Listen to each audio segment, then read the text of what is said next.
இவங்க எல்லாம் 2 லட்சம் பணம் வாங்கினியா? ஆமாங்க. ஏன் திருப்பி கொடுக்கல? பணம் இல்ல, அதனால திருப்பி தரல.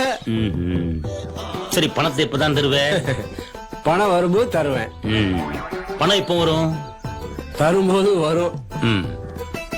கெட்ட வார்த்தையில திட்டி விடுவேன், ஒழுங்கா பதில் சொல்லு. இவங்க பணத்தை எப்ப திருப்பி கொடுப்பேன்னு கேட்டேன்.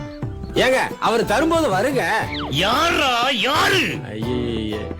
15 லட்சம் ரூபாய் அக்கௌண்ட் போடுறது சொல்லிருக்காரு. ஐ அம் வெயிட்டிங். ரொம்ப பெரிய மனுஷன், தப்பா பேசப்படாது. அவர் இப்ப எந்த நாட்டுல இருக்காருன்னு தெரியாது. வந்த உடனே அக்கௌண்ட்ல 15 லட்சம் ரூபாய் போட்டுருவாரு. நீங்க அவர் பேசின ஆடியோ கேட்கலன்னு நினைக்கிறேன். என்ன ஆடியோ? கேளு. நம்பிக்கை தான் சார் வாழ்க்கை.